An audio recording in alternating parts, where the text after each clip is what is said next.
Locals in the Palagam area in Polgas Ovita voiced their protest against a group of officers from the Homagama Pradeshya Sabha who visited the area to collect taxes. The locals had held the officers, citing that the services of the Pradeshya Sabha are not being carried out in a proper manner.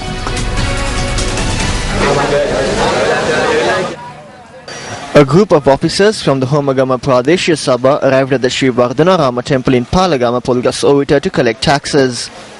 They had previously informed the locals that they would be arriving at the temple for this purpose. However, the locals who objected to this charged that the Pradeshya Sabha should look into the issues of the people and solve them before collecting taxes. The locals demanded that the chairman of the Pradeshya Sabha arrive and solve their issues if the officers are to be released. However, the secretary of the Pradeshya Sabha, General Dias, arrived at the location to represent the chairman, accompanied by the police, and met with the locals. The chairman is the responsible person here. He should provide an answer. Proposals were made a year and a half ago, but nothing has been done.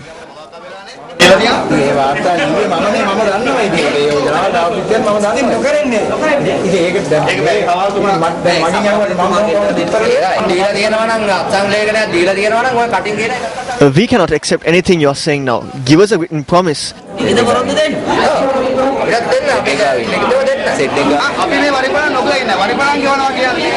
If we are to pay the taxes, there are things that need to be done for the village. The roads need to be developed. We need electricity. The garbage needs to be disposed. Because these are not happening, we decided to stop paying until the services are properly done. Why can't the chairman come here? It is a holiday. We will not accept these lies. What will happen to the promise that you made when you leave? If we do not pay the taxes, will legal action be taken against us?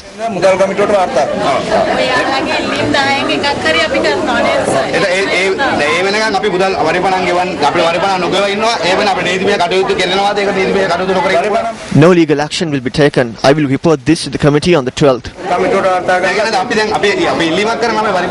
We are not paying taxes because we do not receive a service. This is not done against the government.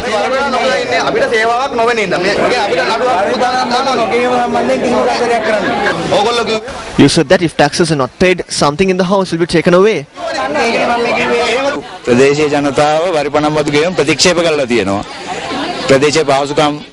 The people in this area have refused to pay the taxes, citing that there are no proper services in place. I arrived here and I am taking away my officers who were here to collect the taxes. They were not harmed. I will present their request to the policy committee.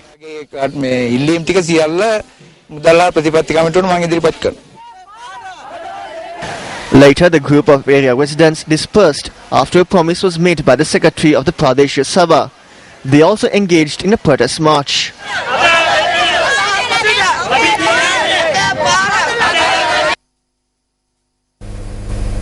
The second session of the Second Youth Parliament of Sri Lanka was held yesterday.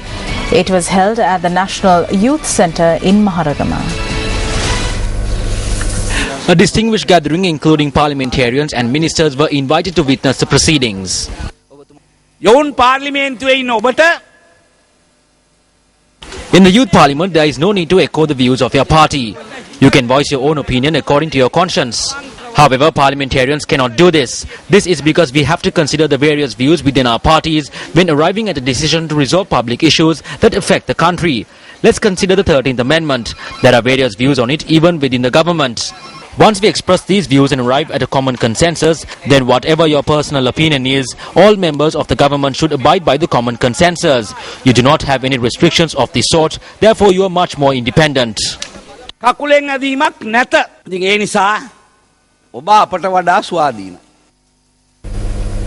Minister Basil Rajapaksa noted that attention should be focused on broadening foreign investments as well as local investments. He made this statement during a special event at the SLECC.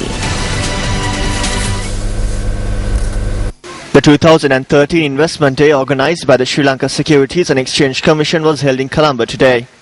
The event was aimed at creating awareness on benefits of investing in capital markets as well as guidance to current investors and potential investors. මේ ආයෝජන කරන කුඩාම පරිමාණයේ අයව ආරක්ෂා කිරීමට Attention should always be focused on protecting small-scale investors. These small-scale investors could be retired government servants, a farmer or small businessman. They invest money in such institutions with a lot of faith. The Commission has a duty to safeguard this faith, else there will be a great social protest against the markets. This could lead to a complete economic collapse. මේ වෙළඳපොළ කෙරෙහි එල්ල වෙන්න පුළුවන්. වගේ මේ තුලින් සමාජය සම්පූර්ණ ආර්ථිකය කඩාවැටීමට ඉඩ තියෙනවා.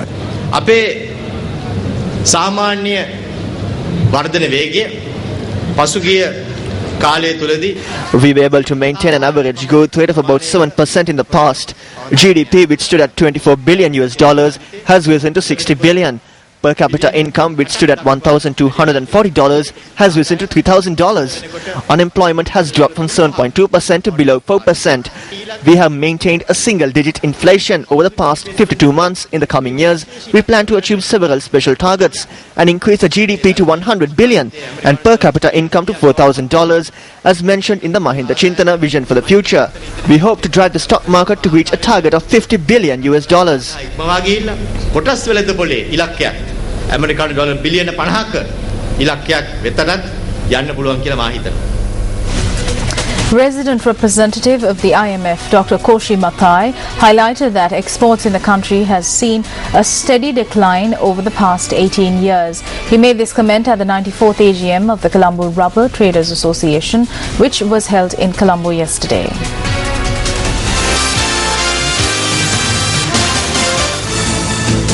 There has been pretty much no example in the last 30 years of a country that has had sustained high growth that has done it by looking solely to its domestic market. So in modern economic history, openness to the rest of the world is pretty much a prerequisite for sustained growth. And certainly it's a prerequisite for a small country like Sri Lanka. Now, what does that mean? In practical terms, it means that we need to boost exports. Exports have declined steadily in this country for 15 years, for 18 years. A look to new markets, a look to increase value added, and I think we in this sector and we in this economy will have a lot of success. And then we can start talking about emerging as a wonder of Asia. Only then can we talk about those.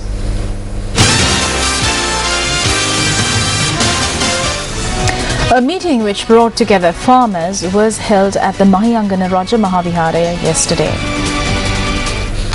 The event, which brought together representatives from farm societies, focused primarily on how to protect the local agriculture. The event was organized by the All Island Farmers Union.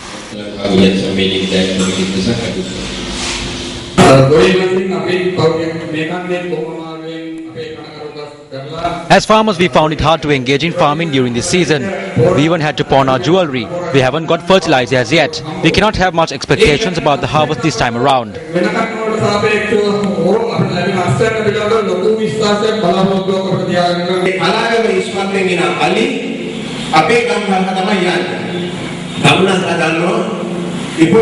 While the elephants in the Kalaba were strange to our villagers, you are aware of the Ipologama village for war heroes. The wild elephants inhabit a 2,000-acre plot of land near the Ipologama village, which is now protected, out of which 100 acres belong to Bertie Dithanayaka and 100 acres belong to Minister Chandra Sena.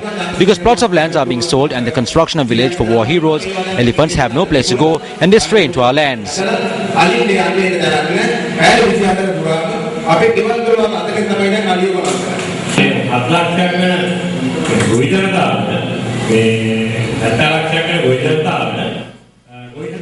There used to be 700,000 identity cards given to the farming community. When we went on an excursion, we visited the Peradini agricultural farm. It is there that we understood what farming is about.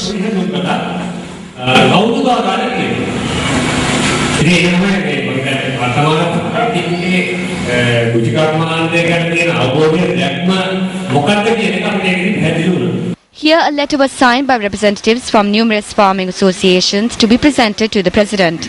Problems faced by the farmers were also included in this.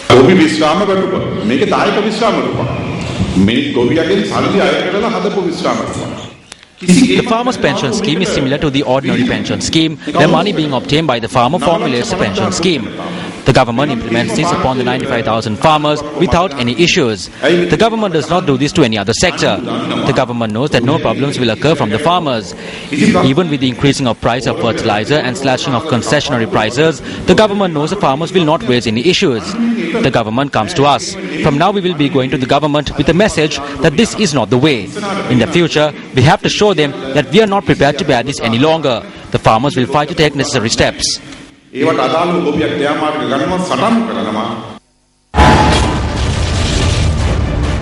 Farmers in a number of areas suffer difficulties due to the lack of fertilizer. Crops on the verge of being destroyed. Farmers engage in protests calling on officials to grant fertilizer. A ship carrying fertilizer arrived in the islands. We can supply fertilizer. Fertilizer Secretariat. However, farmers continue to queue up to obtain fertilizer. Shouldn't fertilizer be provided to the farmers of this country? When will this crisis be resolved?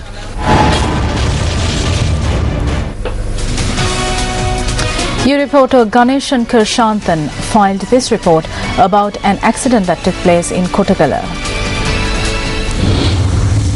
A van from the Dimbula Guhavatta area travelling from Negombo to Kalapura met with an accident. The police said that the accident occurred due to the negligence of the driver. 3 persons have been injured and are currently receiving treatment at the Kottagala General Hospital, while an individual was transferred to the accident ward of the Navalapitiya Hospital. News First, your report செய்திகளுக்காக Ganesan Kishanthan கோட்டகலையிலிருந்து. You're back with News First. Now, cliff diving is an internationally recognized sport. However, to some in Sri Lanka, it is a livelihood. News First, Manju Thenura filed this report.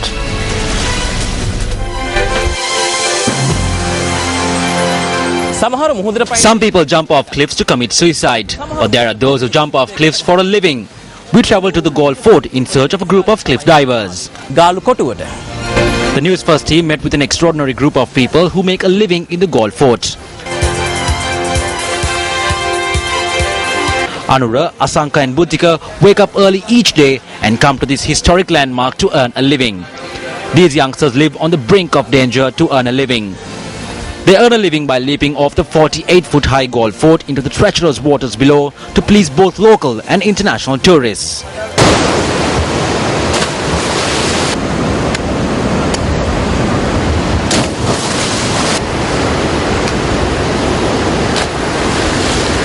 I wanted a job which involved the sea, one which would suit our talents. I thought this was it, and that is why I began this. We are not appreciated by anyone. We have been doing this for the past 13 years. Now we are simply doing this to survive. News First cameraman Varuna Sampath made a commendable effort to record this death-defying jump.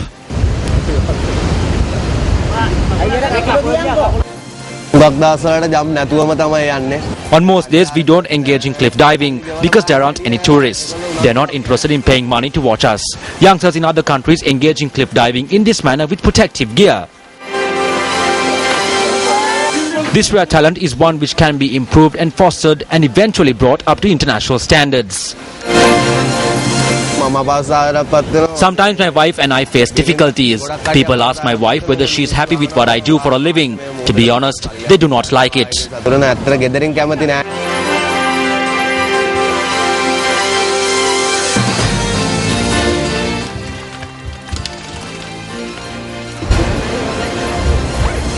These hard-working youngsters shared their woes with us. On some days we end up staying here from morning but don't even earn 50 rupees. We also like to dress well, but we don't have money to do it. These youngsters were also affected by the 2004 tsunami that struck the islands. Manju Thenura, Galle Fort, News First.